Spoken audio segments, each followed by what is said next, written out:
Сәлеметсіздер ме, құрметті студенттер? Бүгін 8 сәуір 193 топ химия пәнінен емтихан. Емтиханымыз жалпы 25 билет. 25 билеттің бір билетінде 2 практикалық сұрақ, біреуі есептен құралған. Біз өткен тақырыптар бойынша бұл сұрақтарды құрадым. Сол себептен сендерге барлығы таныс. Асықпай ойланып жауап береміз. Жалпы қазірге кімге қандай билет түсетінін мен список бойынша сендерге жіберемін. Жақсылап жауап беріп, Платоносқа енгіземіз. Сәттілік. Саламатсыздар ма? Бүгін химия пәнінен емтихан болады. 08-04-2020 жылы. Және де химия пәнінің оқытушысы Миямова Айнұр Машраповна, және де емтихан тапсырушы Байдәурә Жалдас. Билет номері 16-шы, және де 3 сұрақ берілген. Бірінші сұрақ күрделі эфирлердің химиялық қасиеттері, және де екінші сұрақ метанның физикалық құрылысы, үшінші сұрақ реакция теңдеулерін шығару. Және де бірінші сұрақ гидролиздену реакциясы, күрделі реакциясы, кері реакция қышқылы немесе сілті қатысында жүреді. Күрделі эфир сумен әрекеттесіп, айырылып, реакция нәтижесінде қышқыл және спирт түзіледі. Және екінші сұрақ метан ол түссіз, иіссіз, және ол суда өте нашар ериді. Еритін жанғыш газ. Ол ауада 2 еседе жеңіл ауа бойынша салыстырмалы тығыздығы 0,53-ке тең. Алкандар бастапқы 4 мүшесі газдар пентаннан бастап пентадеканға дейін сұйық заттар, ал қалғандары қатты заттар. Олар суда жеңіл ериді. Олар суда жеңіл сумен араласпайды. Органикалық ескерткіштерде ериді. Алкандар жанғыш заттар. Саламатсыздар ма? Бүгін сәуірдің 8-сі химия пәнінен емтихан. Химия пән оқытушысы Миямова Айнұр Машраповна, ал емтихан тапсырушы мен 193 топ студенті Мұханов Ұлан. Билет номері 13. Бірінші сұрағы ол сірке қышқылы болып келеді. Екінші сұрағы каучукты вулканизациялау. Үшінші сұрағы реакция шығару. Бірінші сұрағы сірке қышқылы ол этан қышқылы болып келеді. Оның формуласы CH3COH бір негізді органикалық қышқыл. Ол өткір иісті, қышқыл дәмді, түссіз сұйықтық. Сусыз сірке қышқылының қайнау температурасы 118 градус болып келеді. Келесі каучукты вулканизациялау. Каучуктың негізгі қасиеті оның майысқыштығы, пішіннің түрліше өзгеруінен. Қысу, созудан кейін каучук оның өзінің алғашқы формасына оралады. Табиғи каучук молекуласында CH2 тобы қос байланыстың бір жағында орналасады. Мұндай құрылыс стереотипті деп аталады. Осы құрылысқа каучукке майысқыштық қасиет береді. Каучук сондай-ақ суды, газды және электр тоғын өткізбейді. 19 ғасырдың басынан бастап каучукты аяқ киім және су өткізбейтін киімдер өндірісіне қолданыла бастады. Бұл бұйымдардың пайдалылығымен қоса айтарлықтай кемшіліктері де болады. Олар салқын ауа райында қатты морт болып, ал ыстықта жұмсарып, жабысқақ болып келеді. Каучукке беріктік, тозбау майысқыштық, температура өзгерісіне төзімділік қасиеттерін беру үшін оны вулканизациялайды. Күкірт қосып, қыздырып, резеңкеге айналдырады. Вулканизациялау кезінде каучукты сызық тізбекті молекулалары ірі торлы молекулаларға тігіліп, резеңкеге айналады. Саламатсыздар ма? Бүгін сәуірдің 8-сі химия пәнінен емтихан. Химия пән оқытушысы Миямова Айнұр Машраповна, ал емтихан тапсырушы мен 193 топ студенті Мұханов Ұлан. Билет номері 13. Бірінші сұрағы ол сірке қышқылы болып келеді. Екінші сұрағы каучукты вулканизациялау. Үшінші сұрағы реакция шығару. Бірінші сұрағы сірке қышқылы ол этан қышқылы болып келеді. Оның формуласы CH3COH бір негізді органикалық қышқыл. Ол өткір иісті, қышқыл дәмді, түссіз сұйықтық. Сусыз сірке қышқылының қайнау температурасы 118 градус болып келеді. Келесі, каучукты вулканизациялау. Каучуктың негізгі қасиеті оның майысқыштығы, пішіннің түрліше өзгеруінен. Қысу, созудан кейін каучук оның өзінің алғашқы формасына оралады. Табиғи каучук молекуласында CH2 тобы қос байланыстың бір жағында орналасады. Мұндай құрылыс стереотипті деп аталады. Осы құрылысқа каучукке майысқыштық қасиет береді. Каучук сондай-ақ суды, газды және электр тоғын өткізбейді. 19 ғасырдың басынан бастап каучукты аяқ киім және су өткізбейтін киімдер өндірісіне қолданыла бастады. Бұл бұйымдардың пайдалылығымен қоса айтарлықтай кемшіліктері де болады. Олар салқын ауа райында қатты морт болып, ал ыстықта жұмсарып, жабысқақ болып келеді. Каучукке беріктік, тозбау майысқыштық, температура өзгерісіне төзімділік қасиеттерін беру үшін оны вулканизациялайды. Күкірт қосып, қыздырып, резеңкеге айналдырады. Вулканизациялау кезінде каучукты сызық тізбекті молекулалары ірі торлы молекулаларға тігіліп, резеңкеге айналады. Саламатсыздар ма? Бүгін химия пәнінен емтихан болды. 08-04-2020. Химия пәнінен оқытушы Миямова Айнұр Масраповна және емтихан тапсырушы Дәренбеков Әли. Билет нөмір 6. және бірінші сұрақ. Табиғи және мұнайға серік газдар. Екінші сұрақ. Мұнайдың физикалық қасиеттері. Және үшінші сұрақ. Бензин лигроин ережесінің қайнау температураларының шегін шамамен көрсету. Және бірінші сұрақтың жауабына келсек, табиғи және мұнайға серік газдар. Табиғи газ жер қайнауларында органикалық заттардың анаэробты және бөліне кезінде пайда болған газдар қоспасы. Және табиғи газ пайдалы қазбалардың қатарына жатады. Табиғи газ қабаттарында жер қайнауларында орналасқанда газ тәрізді күйде жекеленген шоғырлар газ кендері түрінде немесе мұнай газ кен орындарының беткі қабат шапка ретінде немесе мұнайда суда ерітілген күйде болады. Және қалыпты жағдайда 101-325 кп және 15 градустай болады.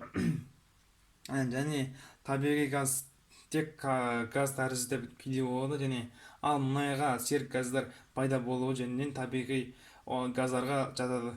Және олардың бұлай ерекше аталуы өйткені мұнай екенмен бірге кездесуіне байланысты олар мұнайда еріген күйде болады. Немесе мұнайдың кенінің үстін бірге жатады.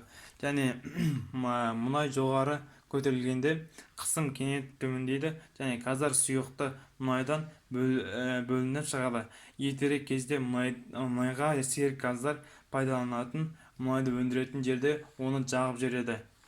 Және екінші сұрақтың жауабына көшсек, мұнайдың физикалық қасиеттеріне оның тығыздығы жатады. Және бұл көрсеткіш тұщы судың тығыздығының 1 грамм сантиметр 3 салыстырылады. Және салмағына қарай мұнай ауыр және жеңіл мұнай болып екіге бөлінеді. Өйткені жеңіл мұнай қатарында тығыздығына 0,9 грамм сантиметр 3 дейінгі, ал ауыр мұнайға қатарында тығыздығы 0,9 грамм сантиметр 2-ден жоғары мұнайлар жатады. Және мұнайдың тығыздығы жоғарылаған сайын қайнау температуралары қайнай өседі. Және үшінші сұрақтың жауабы лигроин мұнайды тікелей өңдеу өнімі 120-240 градус аралығында бастайды. Тығыздығы 0,760-0,795 грамм сантиметр 3. Лигроин бензин мен керосин жермай аралығында сәйкес келеді.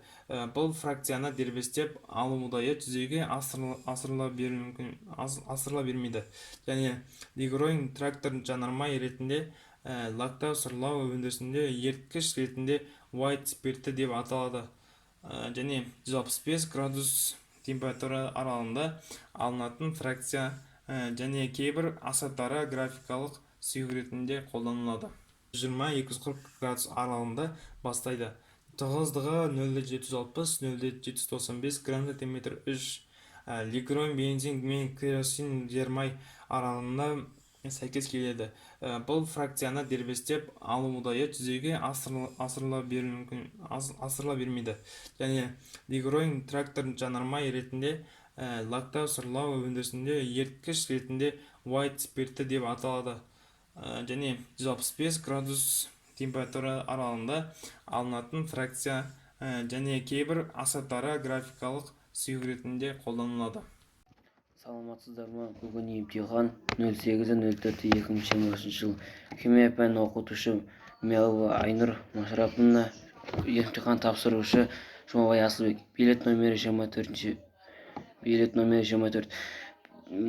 Емтиханға 3 сұрақ берілген.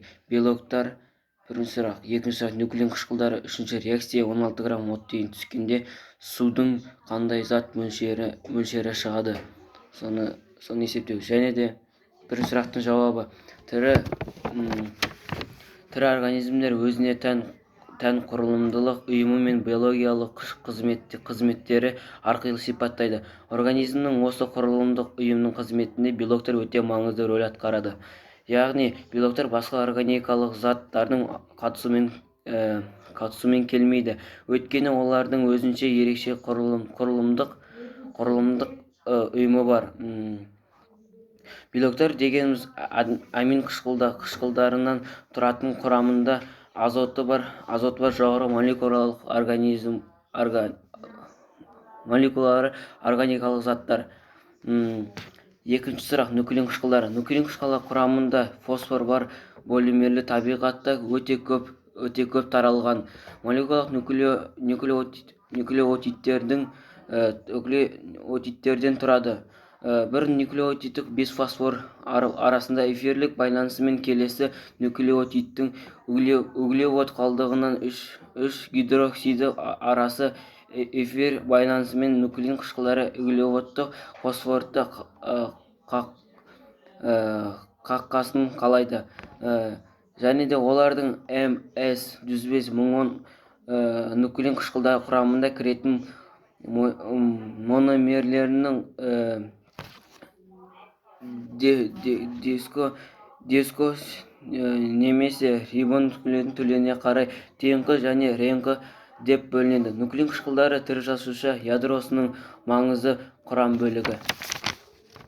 Бүгін 08.04.2020 жыл. Бүгін маған химия пәнінен емтихан. Емтиханды қабылдау алушы Миялова Айнұр Машраповна. Емтихан тапсырушы Жылқыбай Дидар Жүсіпұлы. Бүгін маған химия пәніне 3-ші билет түсті. 3-ші билеттің бірінші сұрағы элитин көмірсутектерінің қолдануы және алынуы. Элитин жеміс-жидектердің тез пісіретін қасиеті бар. Ауыл шаруашылығында алмұрт, қызанақ, қауын, лимон сияқты өнімдерді шала піспеген күйінде жинап алып бір қоймаға жинайды да элитин жібереді. Осылай алынған өнімді бұзылмай сақталады. Екінші сұрақ. Менде екінші сұрақ каучинді вулканизациялау. Табиғатта каучин кейбір тропикалық ормандарда, Бразилия гевасында каучук фруктысы және де өсімдіктердің сүтті шырынынан алынатын лактекс алынады. Қазақстанда тау сағызы және де көк сағыз өседі. Осылай өсімдіктердің Ұлы Отан соғысы кезінде каучукты өндірістік жолымен алынған. Менде 3-ші сұрақ есеп жөнінде, ол дәптерге жазылған. Осымен емтихан бітті. Емтиханды тапсырушы Жылқыбай Дидар. Бүгін 08.04.2020 жыл. Бүгін маған химия пәнінен емтихан. Емтиханды қабылдау алушы Миялова Айнұр Машраповна. Емтихан тапсырушы Жылқыбай Дидар Жүсіпұлы. Бүгін маған химия пәніне 3-ші билет түсті. 3-ші билеттің бірінші сұрағы элитин көмірсутектерінің қолдануы және алынуы. Элитин жеміс-жидектердің тез пісіретін қасиеті бар. Ауыл шаруашылығында алмұрт, қызанақ, қауын, лимон сияқты өнімдерді шала піспеген күйінде жинап алып бір қоймаға жинайды да элитин жібереді. Осылай алынған өнімді бұзылмай сақталады. Екінші сұрақ. Менде екінші сұрақ каучинді вулканизациялану. Табиғатта каучин кейбір тропикалық ормандарда, Бразилия гивасында каучук фруктысы және де өсімдіктердің сүтті шырынынан алынатын лактекс алынады. Қазақстанда тау сағызы және де көк сағыз өседі. Осылай өсімдіктердің Ұлы Отан соғысы кезінде каучукты өндірістік жолымен алынған. Менде үшінші сұрақ есеп жөнінде, ол дәптерге жазылған.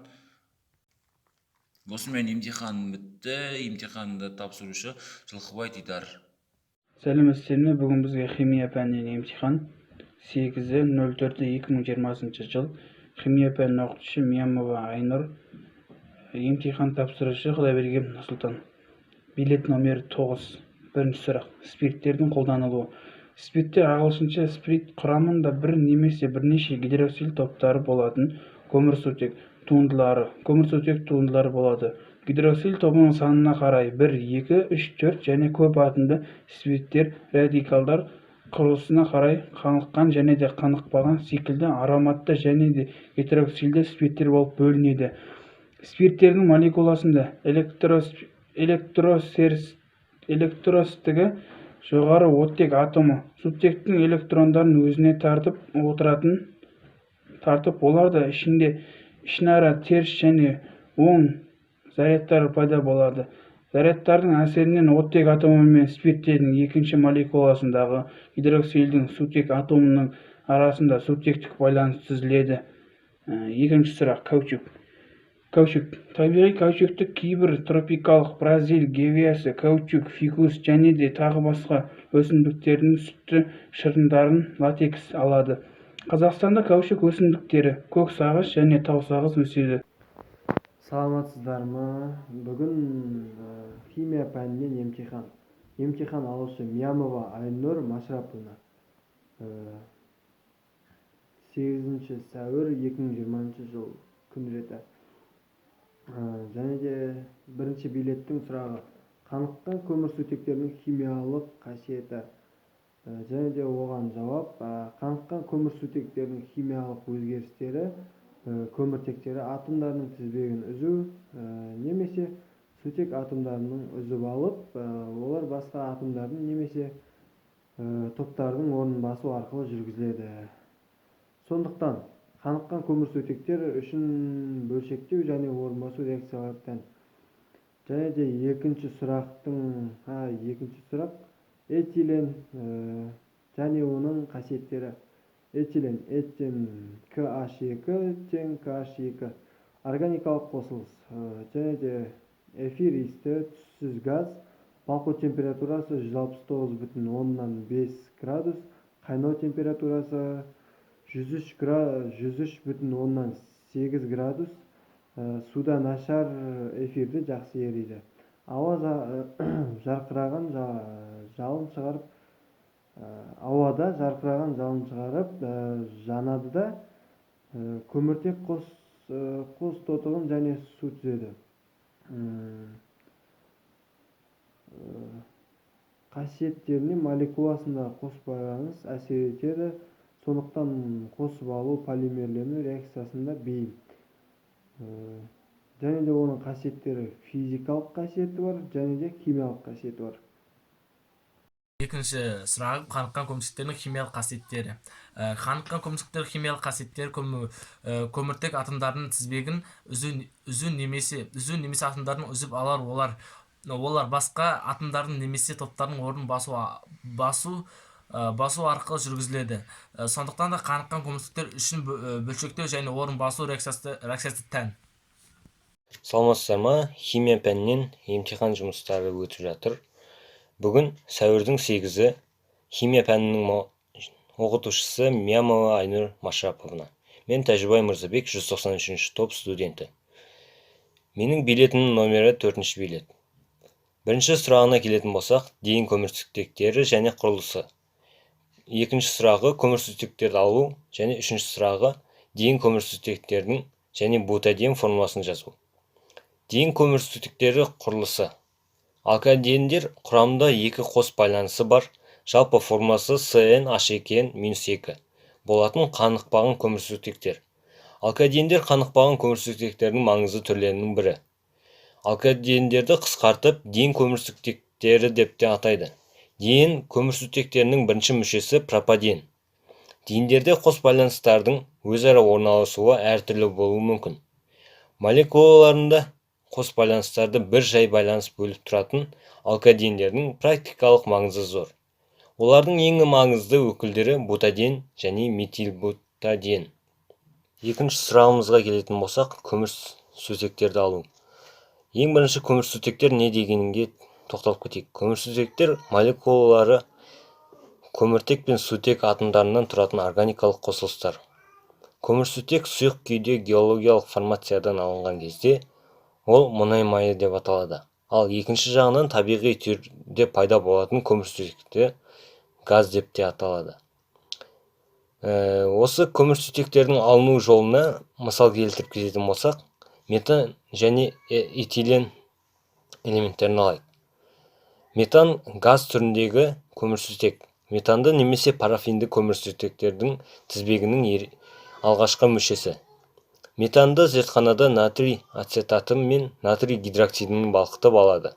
Алкандар табиғатта көп таралған көмірсутектер. Оларды табиғи газдан және мұнайды фракциялап айдап бөліп алады. Олар қаныққан көмірсутектер. Құрамындағы көміртегі атомдары өзара тек дары байланыстар арқылы жалғасқан. Ал этиленді алу жолына келетін болсақ, химиялық белсенді болғандықтан қанықпаған көмірсутектер таза күйінде табиғатта өте сирек кездеседі. Этилен қатарының көмірсутектерін жоғары температурада сутек бөле отырып, алкандарды айыру арқылы алады. Сутек бөліне жүретін айыру реакциялар дегирлену реакциялар деп те аталады. Сонымен үшінші тапсырмамызға келетін болсақ, ол диен көмірсутектерін және бутаден көмірсутектері туралы формула жазу болатын. Диен көмірсутектерінің формасы осылай болады. Сонымен назарларыңызға рахмет.